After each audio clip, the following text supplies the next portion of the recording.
Bienvenue dans Brand le podcast qui décrypte les stratégies d'influence, de branding et de communication sur les réseaux sociaux. Chaque semaine, des experts et des créateurs te partagent leur parcours et leurs conseils pour développer ton image et ton activité. Bonjour, nous sommes dans Brand aujourd'hui avec Laurent Garouste. Donc Laurent, tu es CEO et fondateur du média B2B J'ai un pote dans la com, donc bienvenue. Est-ce que tu peux te présenter en quelques mots sur ton parcours et sur ce que tu as fait avant le média? Écoute, bonjour Benoît, merci pour l'invitation Avec plaisir. dans un premier temps. Donc tu l'as dit, Laurent Garouste, j'ai fondé il y a bientôt 14 ans le média J'ai un pote dans la com. Moi, je suis plutôt issu d'un parcours universitaire et j'ai fini mes 2 dernières années en école de commerce sur un parcours market-com et c'est à la toute fin de ce parcours que je me suis lancé avec ce qui était à l'origine, du coup, un blog et qui est maintenant devenu le média B2B qu'on connaît des nouveaux décideurs marketing. Alors, comment tu as décidé justement de lancer ce blog au départ? Et après, comment tu expliques un peu le succès et l'évolution que tu as eu avec le média? En fait, je pense qu'il caractérise bien ma façon d'être, c'est que j'étais pas très scolaire finalement et j'avais pas envie de travailler ou de ressentir que je travaillais et je trouvais que le blogging à l'époque, c'était ce qui me correspondait le plus, c'est-à-dire d'aller sur une OP, faire des photos, de la vidéo, raconter et peut-être un peu moins ce travail journalistique, où il fallait se poser, rechercher. Moi, je voulais une information, je vais la chercher, je vais la voir et puis ensuite, je la diffuse finalement, je la partage. Donc voilà, c'est vraiment cette volonté de partager, ce que je découvrais parce que je suis assez curieux donc voilà, je partais, que ce soit sur des voyages presse ou même des expériences qu'on peut voir sur le parvis de Saint-Lazare. Du coup, j'y allais, je faisais des photos, je racontais ce que je voyais, j'essayais de comprendre pourquoi la marque venait nous raconter cette histoire de cette manière à cet endroit et voilà, de fil en aiguille, c'était ce blogging qui est devenu le média qu'on connaît. Alors, comment t'es venu l'idée de ce nom et surtout comment était perçu le blog à l'époque par rapport aux marques, etc. Le nom, en fait, c'est avant même d'être un blog, c'était plutôt mon portfolio en vrai. Je cherchais des missions en freelance, de création et à chaque fois, en fait, j'étais plutôt sur, je commençais à travailler sur un sujet, je refaisais un site, je refaisais des plaquettes, je refaisais tout un tas de supports, et j'allais les vendre après. Donc je faisais des systèmes un peu de template et puis, j'essayais de voir après qui était prêt à l'acheter et assez souvent, ce qu'on me disait, c'est: «Ah ouais, c'est gentil, c'est cool, c'est bien fait, mais en fait, je connais quelqu'un qui le fait, j'ai mon neveu, j'ai ma nièce, qui fait du Photoshop, qui fait du WordPress». Et du coup, c'était, pour moi un peu la conclusion, c'est qu'ils avaient tous, quelqu'un qui faisait de la com, du market ou qui était, créa. Et du coup, je voulais être ce pote, que tout le monde avait, dans la com pour m'appeler pour mes prestats de freelance. Donc voilà, l'origine du nom. Et donc, quand tu as eu le blog, donc maintenant tu es un média référent, voire le média référent sur le secteur B2B, est-ce que tu as aperçu un moment, tu dis tiens, il y a un tournant, il se passe quelque chose qui fait qu'effectivement tu passes du cap de blog à média? Je pense que là où on l'a plus ressenti, ça va être en 2020, parce que j'ai pas été, full-time, sur J'ai un pote dans la com pendant pas mal d'années. Il y a Valentin qui est mon associé aujourd'hui qui a rejoint l'aventure. Valentin Richardot, du coup. Voilà, exactement, Valentin et donc du coup, en rejoignant l'aventure, il continuait de faire vivre le blog. Il essayait de développer des formats, mais il était tout seul et du coup, en 2020, j'ai quitté, les activités que j'avais à côté, en start-up et c'est là qu'on s'est posé et qu'on s'est dit: «OK, c'est cool, on crée pas mal de contenu, on a une vraie communauté, on a des gens qui nous suivent. Maintenant, il faut aller plus loin sur la diversité des formats, sur le travail d'écriture, d'en faire un petit peu plus aussi». Et donc du coup, c'est ça qui a fait, je pense, vraiment la grosse transition de simples blogs avec des articles à médias, avec des formats, de display, des formats, podcast, des formats, d'émissions, des événements. Donc du coup, je pense que ce serait plutôt 2020 qui serait le pivot. Aujourd'hui, il y a plusieurs médias B2B qui marchent très bien. Comment tu expliques un peu le succès que tu as? Puisqu'en fait, on le voit notamment sur le nombre d'abonnés LinkedIn ou sur d'autres pages où tu es comme loin devant. Ouais. À quoi t'expliques ce succès? Je pense que, en fait, c'est dans la manière de raconter les choses et dans la manière d'adresser, les audiences qui sont plus les mêmes qu'avant, hein, qui évoluent, qui grandissent. En tout cas, quand on est un média B2B, les gens qui étaient en poste, il y a 15 ans, c'est plus les mêmes qu'aujourd'hui et je pense qu'en fait, on a ce côté un peu natif, quand on, raconte une histoire, c'est de trouver le bon format, le bon angle et on va pas juste aller, raconter la même chose que sur le site. Il y a des choses qui se racontent sur le site avec une écriture, peut-être un peu plus journalistique et quand on va être en social media, bah, ça va être, plus direct, ça va pas être les mêmes assets qui vont être mis en avant.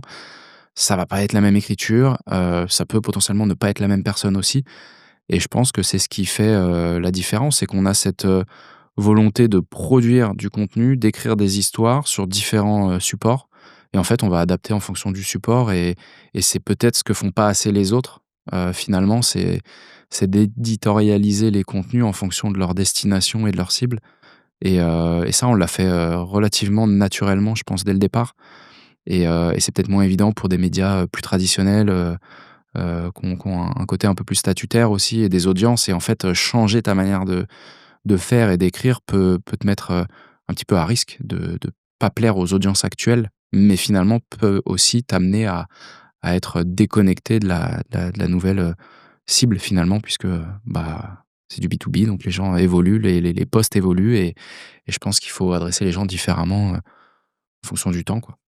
Il y a quelque temps, j'avais échangé avec un responsable, dans une chaîne de télé qui m'expliquait alors évidemment, j'étais présent sur les réseaux sociaux, mais il m'expliquait ne pas vouloir mettre trop de contenu parce que pour lui, Insta, LinkedIn et tout, c'était un peu un concurrent. Ouais. Pour toi, les réseaux sociaux sont des concurrents ou plutôt été complémentaires ou plutôt un outil? Comment tu perçois, cet outil aujourd'hui? Hem, c'est un peu une réponse de politique, mais ça dépend. C'est évidemment un levier, c'est ce qui a fait, croître notre audience. Pour autant, effectivement, on n'a pas le ownership, hein, on dépose un contenu sur une plateforme, et on est sujet à l'algorithme et du jour au lendemain, on peut, avoir une diffusion qui est complètement impactée. Ça va être moins le cas sur le site internet et encore que, puisque si, l'algorithme de Google évolue, la diffusion évolue avec.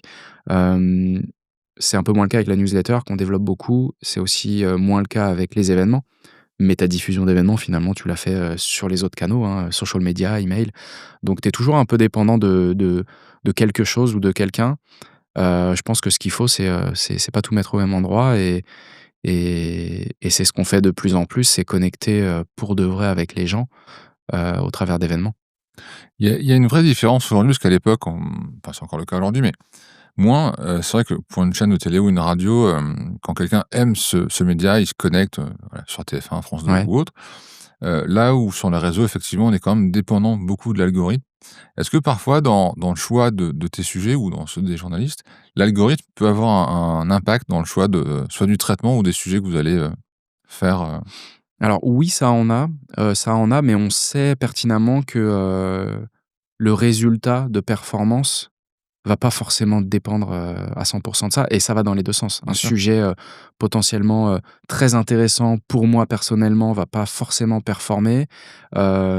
À l'inverse, un format qu'on va ou une news, une actualité chaude, qu'on va penser performante, oui, va performer, mais peut-être moins qu'une autre, en fonction du timing, en fonction de la manière dont on l'écrit. Donc en vrai, oui, ça a un impact, mais il est quand même assez subjectif ou noyé par cette notion d'algorithme, de timing, de traitement et de que propose, la plateforme au même moment. Quand toi tu publies, tu appuies sur publier, qu'est-ce qui se passe d'autre sur les réseaux à cet instant-là? Et ça a aussi un gros impact, hein. Tu peux être, en train de lancer un format, en même temps qu'un gros event, en même temps qu'une grosse actualité chaude qui vient et qui va monopoliser un peu, justement les algorithmes. Donc en vrai, oui, ça a un impact, mais on essaye surtout de se dire: «Est-ce que ça nous intéresse?» et au-delà de ça, est-ce que ça peut intéresser quelqu'un qui nous suit aujourd'hui? Alors, vous êtes un média très puissant à la fois sur le digital et dans le social, on vient d'en parler. Mais vous ne faites pas que ça, vous faites aussi pas mal d'événements, notamment des Ouais. afterwork, qui rencontrent un franc succès. Est-ce que tu peux nous raconter un peu la genèse de ces événements et quel est un peu le motif ou la raison de Ouais. ces afterwork?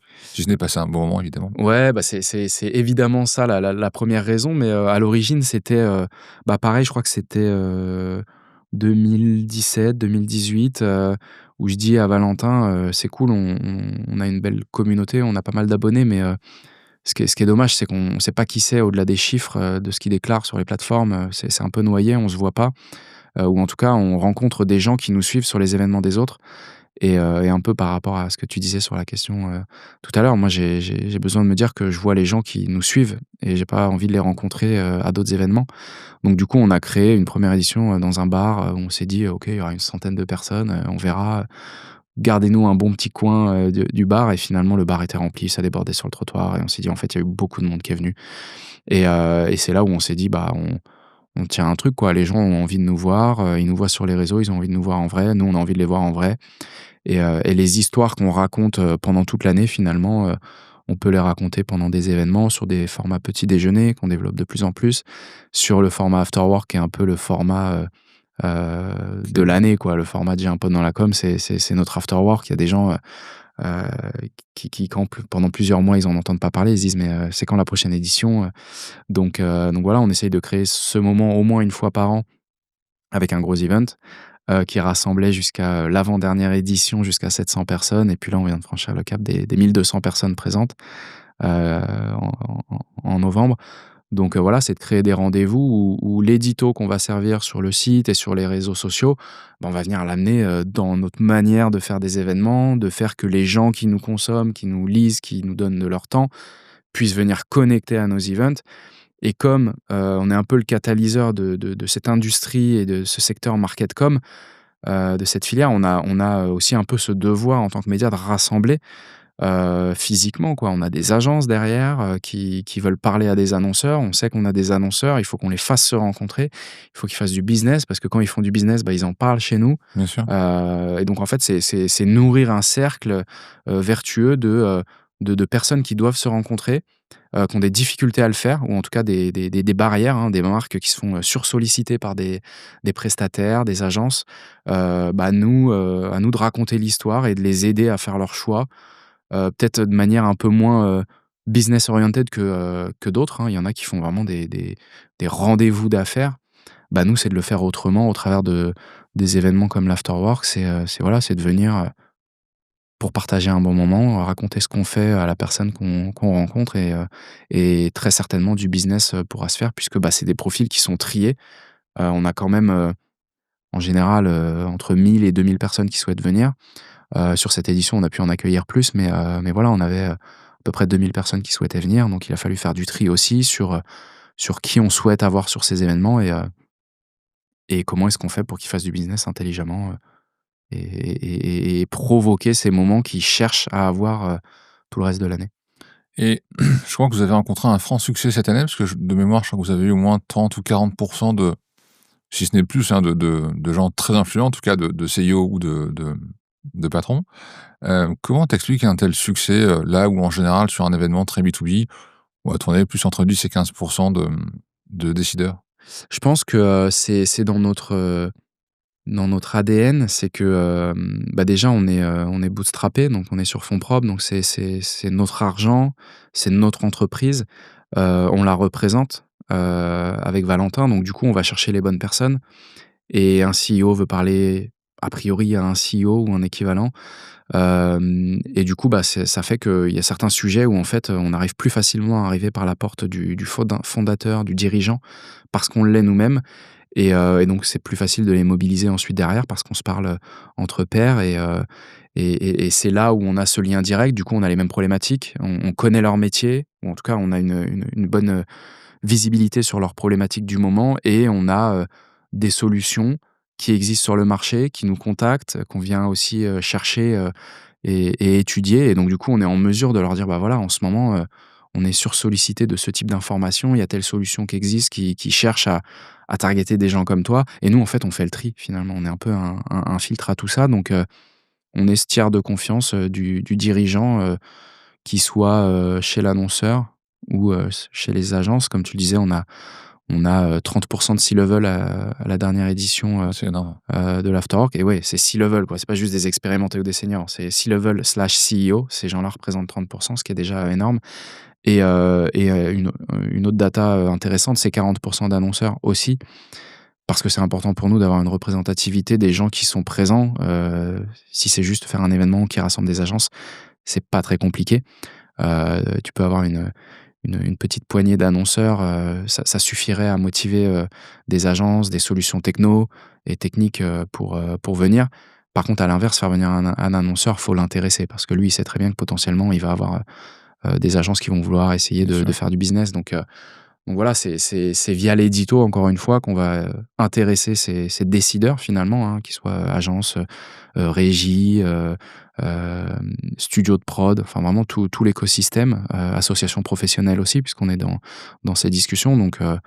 Voilà, c'est notre rôle et c'est important et je pense que c'est parce qu'on leur parle vraiment, heu, qu'on arrive à les mobiliser, entre guillemets «si facilement». Alors, on a vu que le dernier After Work était un vrai succès pour le coup. Pour vous qui organisez l'événement, on s'aperçoit aussi parfois qu'il y a des galères, ça c'est un peu les Ouais. joies de l'événementiel et j'ai eu écho d'une petite galère, alors je sais pas si c'était celui-ci ou un autre, évidemment ça ne s'est pas vu heureusement, c'est les joies de l'événementiel. Vous avez eu une petite galère de glaçons je crois, où vous avez une rupture de stock. Ouais, c'est ça, c'est je sais plus quelle édition, c'était, mais il y a trois quatre éditions de ça, on a effectivement donc on est, à l'époque, les afterwork, on les faisait en plein mois de juin, hem, grand soleil, il est, 20:00-20:30. Les gens en général arrivent, en tout cas on ouvre les portes à 18:00-18:30 donc on est, à peine, 2 heures de l'ouverture des portes et rupture de glaçons. Et comme je le disais, bah, on incarne le média, mais on l'incarne et finalement on a des petites équipes. En tout cas, à l'époque, on était beaucoup plus petits et voilà, tous les bars, il y avait trois quatre bars différents, rupture de glace pilée, il nous faut de la glace et donc là, on quitte notre propre événement en plein événement. Donc heureusement, on avait deux trois personnes qui faisaient, office de régisseurs, mais qui du coup, on leur a dit: «On doit trouver des glaçons» et on avait l'énergie quoi, c'est notre événement, on n'a pas le choix et on va trouver des glaçons quoi donc branle-bas de combat avec Valentin, on prend, la Clio, petite Clio à l'époque et puis, on finit par trouver, un Monoprix et on achète absolument, toute la Tout. glace, on prend tous les cabas, disponibles en caisse et on achète, absolument toute la glace qu'on trouve et on remplit cette voiture et puis, 3/4 d'heure plus tard, nous voilà revenus à notre événement, à redistribuer de la glace, à nos bars, donc voilà, c'est un peu l'anecdote assez marrante de se dire que, tu es tout petit, les gens viennent à l'événement et évidemment, ils ont envie de nous voir et on a envie de les voir et on quitte notre événement pour aller chercher, les fameux glaçons. Ouais, une sacrée anecdote. Voilà. Pour revenir un peu sur votre média, est-ce que tu as vu ces dernières années, parce qu'on parle beaucoup d'influence ici, est-ce que tu as vu un peu l'influence augmenter? Et est-ce qu'aujourd'hui les réseaux, sociaux ont un vrai impact sur le business aussi de ton média? Alors on a bien vu, tout ça évoluer. Je disais, nous, à l'origine, c'était un blog, donc c'est un petit peu la genèse aussi, de cette créateur économie, de cette influence, qui a beaucoup muté, qui a eu, des histoires et des choses qui ont un peu terni cette image de l'influence. Donc oui, on a vu, cette évolution. Est-ce qu'on a été impacté? On est un média B2B, donc on n'a pas été impacté, je vais dire, par le côté négatif, parce qu'on reste, comme je le disais, ce tiers de confiance qui vient informer, décrypter, animer tout un réseau et tout un écosystème. Donc on n'a pas forcément vu, tout le côté un peu plus sombre de l'influence comme ça aurait pu être le cas avec des marques et des influenceurs. Par contre, on l'a observé, même si on l'a pas subi. Et pour répondre à ta question, oui, aujourd'hui, les réseaux, font que J'ai un peu dans la com est connu, reconnu, aident aussi et favorisent évidemment le business, parce que, bah, les marques qui souhaitent collaborer avec nous et toucher, les annonceurs, les agences qui nous suivent, nous voient principalement via les réseaux sociaux et c'est cette force de frappe sur le social media, cumulée au site internet et à tous nos autres, supports, notamment les événements. Mais évidemment, le social media est un levier puissant pour nous pour faire savoir ce que l'on fait et faire voir ce que l'on fait. Est-ce que tu as constaté ou pas d'ailleurs un changement dans la consommation un peu B2B après l'épisode du Covid, en 2020? Alors on l'a vu, clairement pendant et pendant, pas mal de mois, après la réouverture et la fin, entre guillemets «du Covid». Hem, je pense qu'aujourd'hui, il y a, un petit peu plus de facilité à, à commercialiser ou en tout cas proposer des événements, digitaux. Là où avant, bah, on se voyait, c'était normal et puis dès qu'on parlait de digital, c'était un petit peu plus compliqué. Je pense que maintenant on a un peu moins de barrières, nous, à proposer des formats en asynchrone, des formats, digitaux, parce que les budgets aussi, se sont, réduits suite, au Covid. Donc, c'est plus facile pour 2 raisons, pour des questions de budget et parce que on accepte maintenant et puis on peut se dire: «En fait, mon temps est compté et limité, je vais pas me déplacer si je peux avoir accès à l'information en webinar. Je vais pas aller à cette conférence, si j'ai pas forcément besoin d'être sur place, je vais y assister ou consommer le replay». Donc on a plus de facilité, ouais, sur, même pour nous à produire des formats comme ça. J'imagine que vous devez être sursollicité, d'infos, diverses et variées. Comment, tes équipes et toi, vous faites le choix dans vos sujets, Est-ce que c'est par rapport, je sais pas, à l'importance de la marque ou c'est par rapport au support ou à l'actu ou comment se fait un peu ce choix? C'est une bonne question, on essaie d'être le plus objectif, avec, évidemment, toute la subjectivité qu'on peut avoir de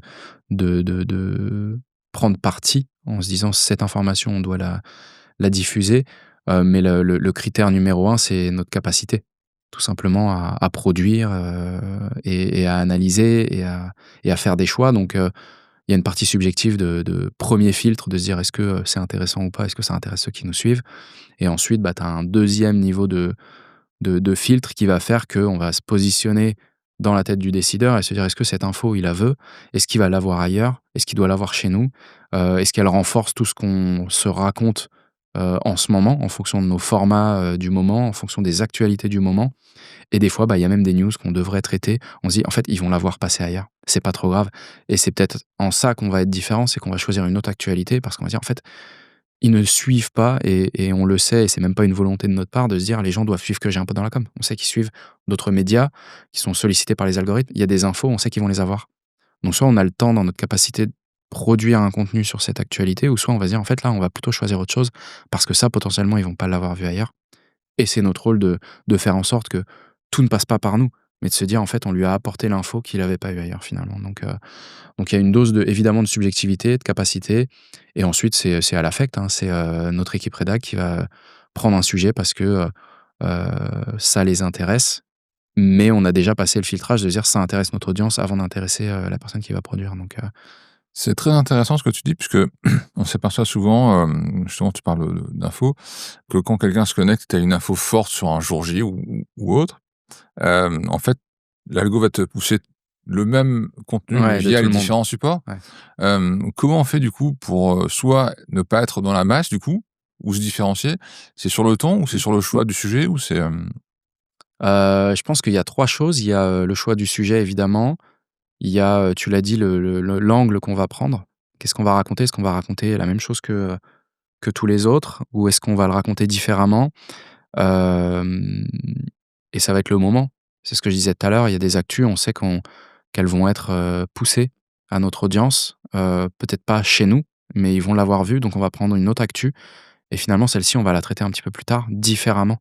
Ce qui fait qu'elle arrivera, dans un second temps, mais avec un niveau de lecture différent, avec une analyse différente que ceux qui l'ont traité, peut-être à chaud. Donc voilà, pour moi, il y a le sujet, le timing et l'angle. Mais pareil, on n'a pas la science infuse, hein. Des fois, on va se dire: «On va pas le traiter» et on se dit: «Punaise, on aurait dû le traiter», et inversement, on a fait le bon choix de pas traiter trop vite parce que du coup, il y a, une contre-information qui est arrivée. Il y a, plus d'informations. On a un accès plus facilement à un porte-parole de la marque où on va aller récupérer, une petite exclue quelque part. Donc voilà, on n'a pas la science infuse. C'est juste qu'on va essayer d'aligner les planètes de timing, de sujet et d'angle. Donc voilà. et ça soulève une autre question parce qu'il y a effectivement cette, instantanéité qui était un point important. On voit souvent en médias, à savoir qui sera le premier à sortir l'info. Ouais. Hem, Quand toi tu reçois une info, comment tu fais? Est-ce que tu te dis: «Il faut qu'on soit les premiers» ou alors tu préfères prendre du recul, vérifier et être sûr que l'info qu'on te donne est la bonne?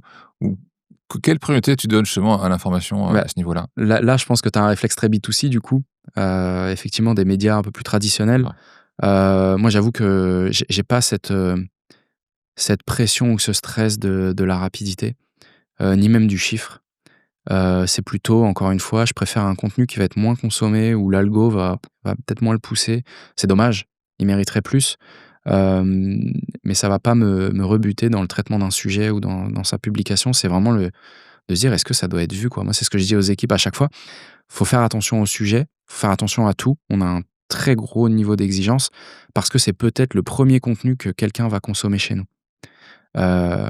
Et donc si c'est un CMO, Si c'est un patron d'agence, faut qu'il se dise: «Ce média, me parle correctement avec des infos, heu, de valeur à un moment, opportun».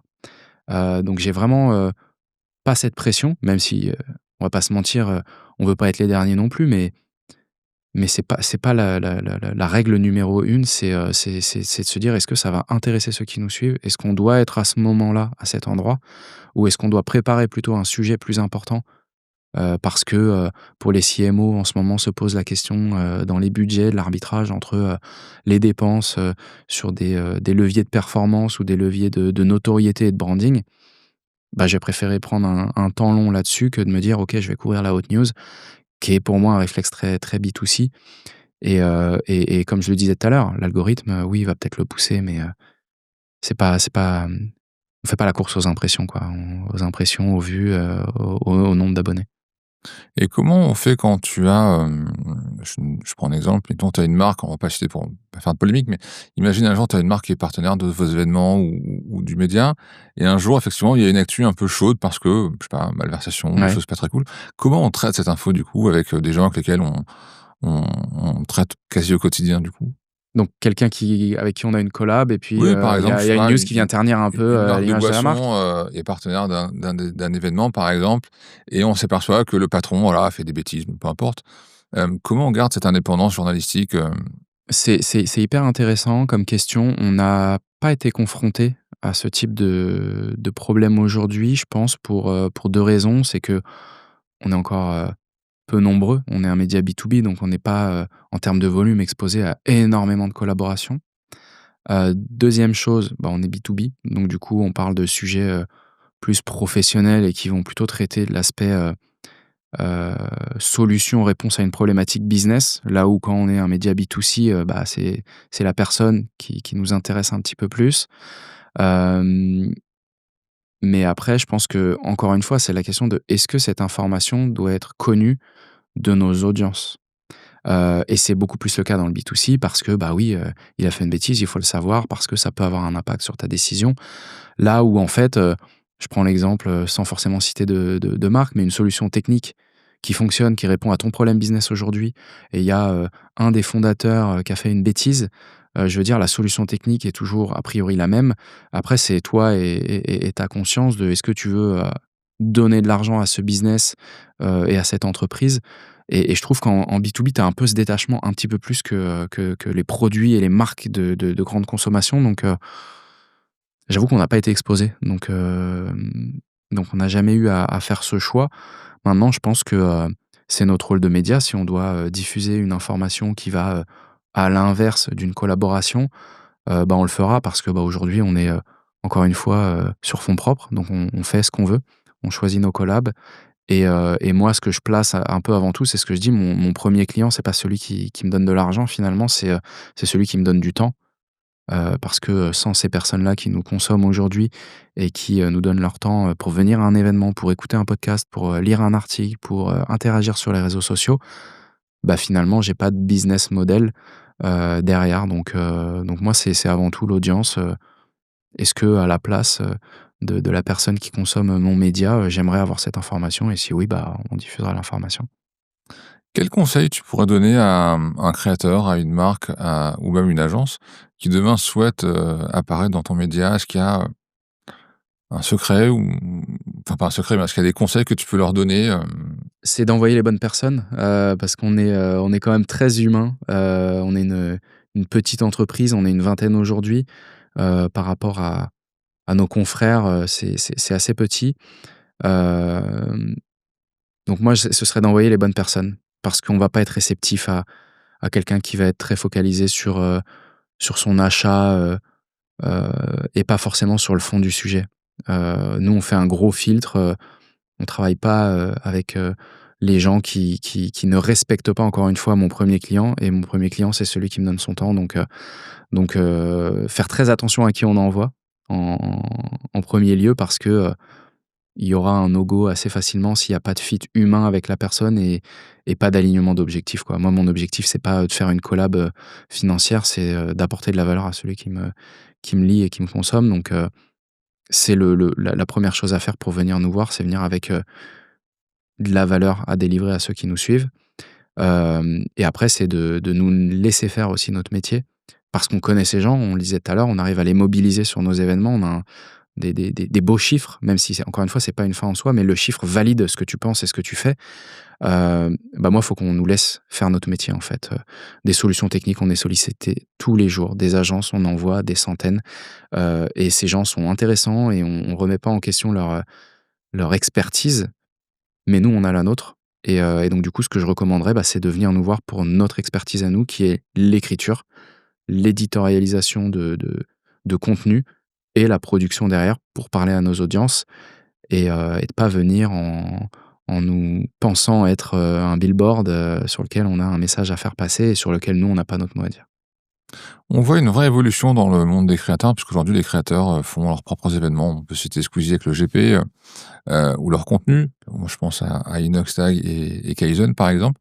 Comment tu perçois cette évolution, au niveau des créateurs qui maintenant deviennent autonomes et refusent même parfois plein de collaborations parce qu'ils veulent rester dans leur ligne, éditoriale? Comment tu perçois, toi qui as fait ton blog et qui est un média référent aujourd'hui, comment tu vois cette évolution et comment tu la perçois du coup? Bah, je la comprends, en fait, je la comprends. On en parlait, tout à l'heure en off, moi, je me considère pas plus média que créateur de contenu. On crée du contenu pour notre média, en fait. On a un studio d'enregistrement comme l'ont, les créateurs. Inoxtag, il a de quoi, tourner, à sa disposition. Bah, nous, c'est pareil, on a un contenu, on a une news, on a quelque chose, on va en parler sur un format podcast, on va le produire. Donc je comprends et on a, je pense, les mêmes réflexes un petit peu, que ces créateurs de contenu. Donc en fait, on le voit et on le vit de l'intérieur, donc finalement, c'est peut-être un peu dur d'avoir ce regard extérieur, mais on le comprend et c'est du coup plus sincère aussi. Hem, Là où ça peut être biaisé, c'est effectivement sur les collaborations, mais ça dépend du créateur. Ça dépend de qui est à la tête du média ou du compte sur les réseaux sociaux. C'est qu'est-ce qu'il a envie d'en faire? Tu peux être à la course aux chiffres pour aller vendre, le plus cher possible tes collaborations ou d'aller les choisir et qu'elles fassent sens et de parler à ton audience de manière sincère et qu'elles te suivent pour les bonnes raisons et que quand tu les mobilises sur un event, bah, ils viennent, versus, te dire, course aux chiffres, peu importe qui il y a derrière, moi, il me faut le plus gros chiffre pour vendre la collab la plus chère donc non, c'est pour moi, tout ça dépend du créateur, quoi. Donc on le voit de l'intérieur, on le comprend, mais il y a autant de créateurs et de façons de décrypter et d'avoir envie de faire du business que de créateurs, je pense. Est-ce que si demain j'ai une marque et je fais un événement où je lance une campagne, avoir un gros créateur, ça peut m'aider à avoir un peu de visibilité dans les médias et notamment chez toi, par exemple? Ouais, clairement, c'est ce que je disais tout à l'heure dans cette subjectivité aussi, tu es une marque qu'on connaît pas, tu envoies ton communiqué de presse, je me dis: «Bon, le décideur, ne connaît peut-être pas cette marque» et puis l'activation n'est pas forcément, waouh et encore une fois, il y a cette subjectivité parce que c'est ce que je disais tout à l'heure, il y a le timing qui est clé, c'est qu'on a reçu ton information sur ton événement ou ton activation à un moment où il y avait d'autres choses en face et du coup, bah, on va arbitrer en fonction de ce qu'il y a en face et du contexte. Hem, Bah, en fait, d'avoir eu un créateur, peut-être que ça va remonter un petit peu sur la pile des prios, le sujet. Donc oui, évidemment, une marque moins connue, mais qui va activer un créateur, bah, du coup, il se passe quelque chose. Ça veut dire que c'est une marque qui dans son arbitrage stratégique, s'est dit: «OK, il nous faut un créateur». Donc ça dit quelque chose. Une marque qu'on ne connaît pas a priori, qui vient activer un créateur. En fonction du créateur, on connaît plus ou moins les ordres de grandeur. Donc forcément, ça c'est un signal aussi qui, là, pour le coup, devient intéressant pour un marketeur de se dire: «OK, donc moi, je suis peut-être aussi une marque qu'on connaît pas. Du coup, je vais monitorer et je vais regarder un peu les retombées et puis je vais contacter, voilà, le CMO ou la personne qui a pris cette décision pour avoir un échange un peu de savoir sur, voilà, vous avez fait ce parti pris de partir avec un créateur connu, je suis une marque, sur un autre secteur et on se posait la question, «C'est quoi les retombées? Qu'est-ce que vous en pensez?» et du coup, ça crée des discussions et du coup, ça vient nourrir, encore une fois, le décideur, en face. Donc tu le disais, on en parlait tout à l'heure, on parlait de la différence entre créateur de contenu et média. Aujourd'hui, on peut dire quoi? Donc Laurent est créateur de contenu et j'ai un peu dans la com, un média. Comment tu te définirais toi? Alors, moi, je me définis clairement pas comme, créateur de contenu, mais en tout cas, si on fait le focus sur j'ai un pote dans la com, nous, on peut être activés comme des créateurs de contenu ou comme un média et je pense que ce qui va changer, ça va être, l'objectif pour lequel on vient et le traitement. Si on vient justement faire un traitement, un décryptage plus journalistique, d'une tendance, et qu'on va en faire un événement où on va faire venir des gens qui vont servir un propos éditorialisé et plus journalistique, bah, on va être un média. Si on nous appelle pour une activation, pour un festival, avec, une, brand activation un peu sympa, bah, là, on va être, très clairement, dans la stratégie de création de contenu, voire d'influence, et on va nous appeler pour cette notion-là, pour dire: «Bon, bah, voilà, vous êtes influent dans l'écosystème, venez parler de l'activation de la marque, qu'on fait à l'occasion d'un festival». Donc en fait, ça va être le sujet et le traitement qu'on va y apporter qui va faire qu'on est, soit, créateur de contenu ou soit média. Je pense qu'on est un peu polymorphe, sur ce côté-là.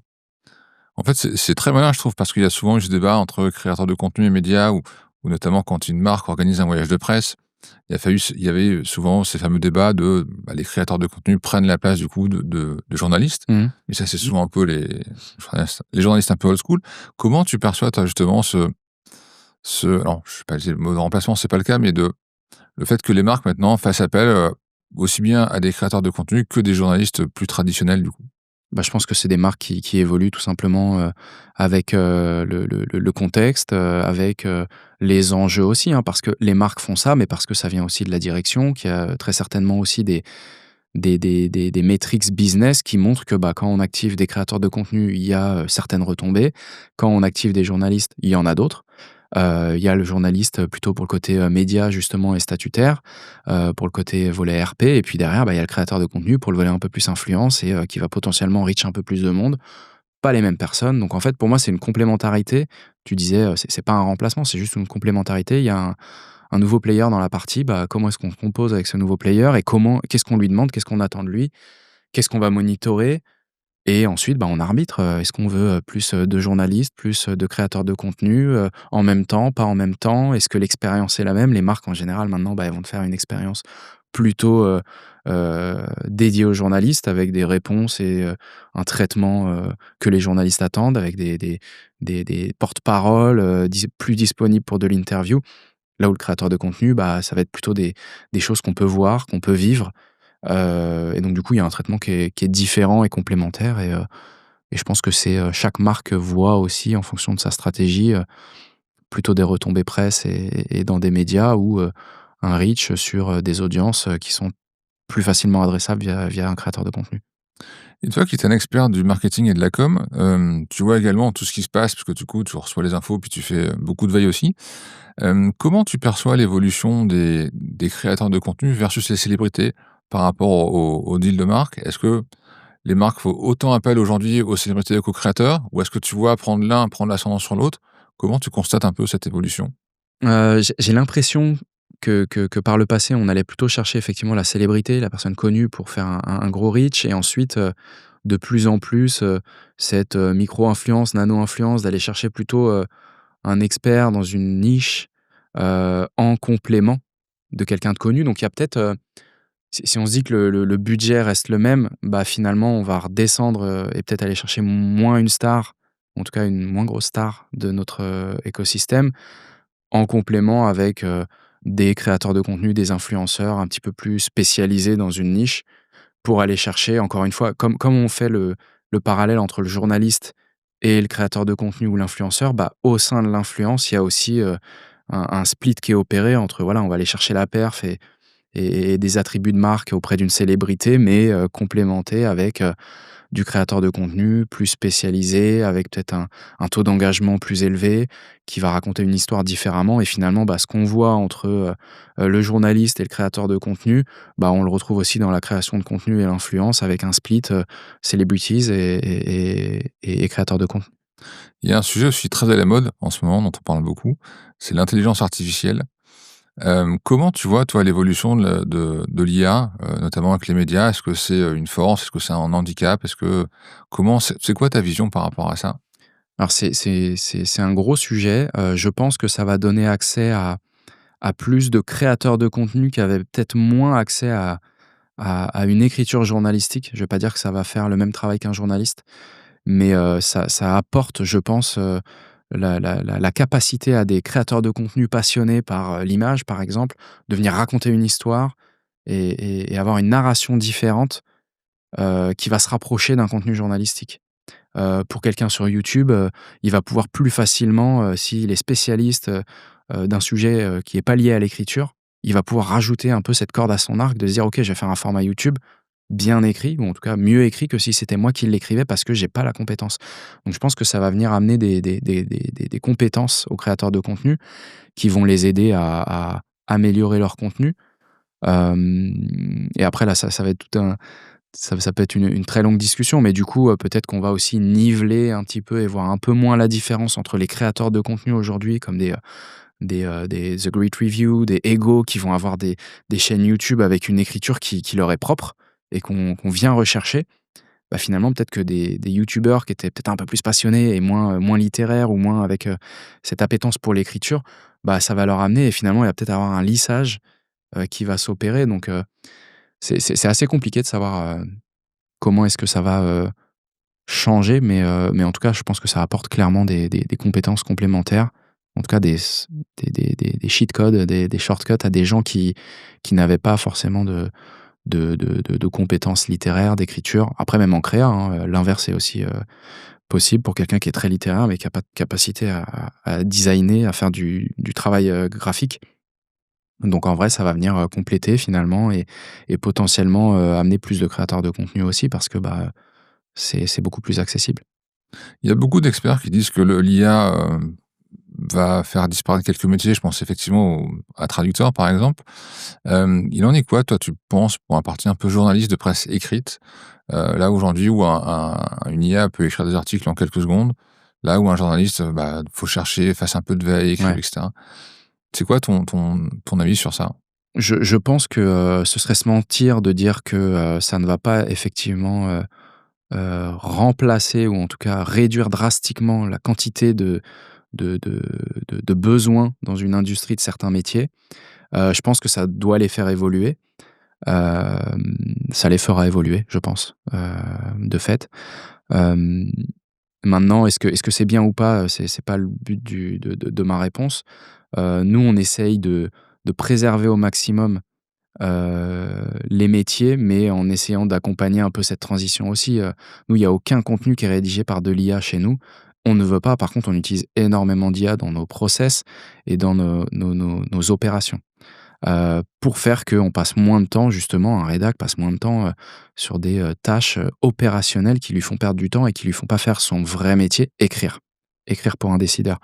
Donc on va venir l'aider partout, où on peut, au sein de l'organisation avec de l'intelligence artificielle. Pour autant, on se pose la question aussi avec eux de se dire: «OK, est-ce qu'il n'y a pas des parties, de votre travail qui, dès maintenant, devraient commencer à être, explorées pour se dire: "Qu'est-ce qu'on peut faire gagner comme temps?" Parce que si nous, on ne le fait pas, ce sera fait par d'autres, et si c'est fait par d'autres, on deviendra un jour, comme la mondialisation, pas compétitif. Donc bah, c'est des réflexions qu'on a avec nos équipes, à moi de venir les challenger, mais à eux aussi de nous freiner et je trouve qu'on a en tout cas nous, chez nous, un bon mix de, on regarde les outils, faut les tester. Ça veut pas dire qu'on va l'utiliser, mais déjà on doit le connaître. Parce qu'encore une fois, on est un média B2B, donc ça veut dire que si nous on se pose la question, il y a des CMO derrière aussi qui se posent la question. Ils doivent produire du contenu, est-ce qu'ils doivent aller sur l'IA? Dans quelle quantité? Avec quel outil?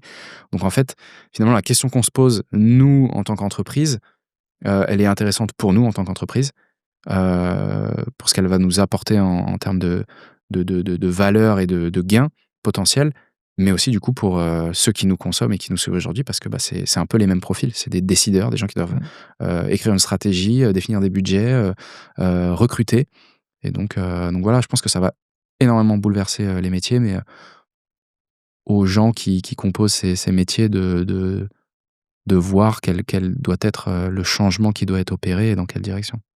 D'ailleurs, on parle de journalisme, mais je crois que, alors ça, j'avais lu des fois sur des posts, donc je connais pas si c'est exact ou pas, mais en tout cas, il s'avère que parfois, il y aurait, hein, des dirigeants qui s'amusent à faire des strates de com ou de marketing grâce à l'IA aussi.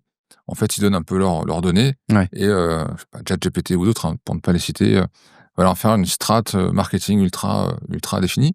Tu penses que ça peut être un outil intéressant pour un directeur marketing justement de au moins de comparer entre ce que lui dira son directeur marketing et de s'amuser à faire un petit benchmark comme ça, Bah, moi j'ai envie de dire, pourquoi est-ce que ce ne serait pas intéressant? Encore une fois, on se dit pas qu'on va utiliser, l'output, mais je sais pas, ne serait-ce que par curiosité. Et tu vois, c'est des arbitrages où, tu vas avoir des gens qui vont être, profondément convaincus de se dire, «Moi, je veux pas de juniors, je veux que des experts, parce que comme ça, je serai dans le juste, je serai» mais on peut pas tous se le permettre, en fait, d'avoir tout de suite un senior, à un certain poste. Donc c'est comme mettre, en face, des stratégies et des momentum dans la vie d'une entreprise. Tu peux pas dire, «C'est mieux ça». Tu sais rien, tu as un avis, mais ça veut pas dire que dans cet écosystème, à ce moment particulier et puis tu as senior et senior aussi, tu en as des très bons, tu en as des moins bons, même au sein de niveau d'expérience. Donc là, c'est un peu la même chose de dire à un CMO: «Non, non, ne fais pas cet exercice, c'est pas intéressant». En fait, j'en sais rien. Ce serait un peu, je trouve, présomptueux de dire: «Non, non, ça ne vaut pas la peine». La question, c'est une question de ratio, de temps passé et en quoi ça peut soit t'apporter une information, tu es curieux, tu veux juste savoir, ou même, ça va impacter ta décision. Est-ce que ça va impacter ta décision? Potentiellement oui, bah, fais-le alors. Si tu sais que non et que tu n'es pas curieux, bah, ne le fais pas. Tu sais que ça va pas te servir et qu'en plus tu t'en fiches du résultat, bah, évidemment ne le fais pas. Donc, moi je suis plutôt curieux et donc du coup, la réponse dépend de la personne et de la finalité, en fait. Quel est le temps à investir, l'argent à investir et quel est le degré d'impact que ça va avoir sur ton niveau de décision, quoi. Comment tu vois, J'ai un pote dans la com dans 5 ans, ou comment tu aimerais que le média évolue, Alors, c'est un peu bizarre comme réponse, mais, ça m'importe peu, finalement, à ce stade, de savoir comment est-ce qu'il va évoluer. Je veux juste être, au bon endroit par rapport aux gens avec qui j'ai plaisir à échanger aujourd'hui, qui sont ces décideurs, de cet univers marketing et communication, comme je le disais tout à l'heure, hein, que ce soit les régies, que ce soit les associations professionnelles, les agences, les autres médias, les annonceurs. Moi, je veux juste être, au milieu de tout ça, savoir ce qui se passe et délivrer de la valeur à ces gens-là. Est-ce qu'on aura plus de site internet? Est-ce qu'on aura, que des réseaux sociaux? Est-ce qu'on aura, 10 newsletters? Est-ce que j'en sais rien. Est-ce qu'on aura, 3 événements par mois? Je n'en sais rien et foncièrement, ça ne m'importe pas forcément à ce stade. Je sais ce que je veux faire, là, aujourd'hui, pour le média, mais j'ai pas d'a priori et de sensation de me dire: «Il faut être là plus tard». Je pense que ça dépendra des gens, comment est-ce qu'ils vont évoluer, du contexte et de là où on prend du plaisir aussi. Parce qu'en vrai, c'est aussi ça l'avantage d'être bootstrap, même si tu as toute cette pression sur cette rentabilité dans un univers, média qui est pas forcément, en tout cas dans l'univers média B2B, le business le plus rentable. C'est de se dire, en fait, on fait des choses qui nous plaisent, en fait, avec des gens avec qui on a envie de passer du temps, plus de temps et donc du coup, on fera les formats qui nous amènent à ça. Si en face de toi, tu avais, le Laurent, qui a lancé son blog il y a quelques années, quel conseil tu lui donnerais si tu devais lui en donner un seul? Hem, alors c'est quelque chose qu'on fait de plus en plus, c'est quand on sait pas, on va demander. Hem, Par le passé, on faisait des formats en se disant: «Ça, c'est recherché, c'est attendu, les autres le font et ça marche». Donc du coup, on regardait un petit peu plus, on se nourrissait, plutôt dans les autres industries et autres types de médias et même autres continents, ce qui se faisait. On continue de le faire, mais plus on se rapproche et plus on a une relation de proximité avec les décideurs et c'est ce qu'on disait tout à l'heure, les C-level, plus j'ai cette, rapidité à, en fait, si j'hésite entre format cocktail, dîner toute la journée, petit déj ou quoi, je prends un panel de personnes, on a accès beaucoup plus facilement maintenant. C'est va demander. Va demander ce que les gens attendent et après, est-ce que ça me fait plaisir et j'ai envie de faire ce que les gens attendent ou pas? Ça, c'est une autre question. Mais c'est d'aller chercher l'information là où elle est, et pas interpréter des signaux trop faibles parfois.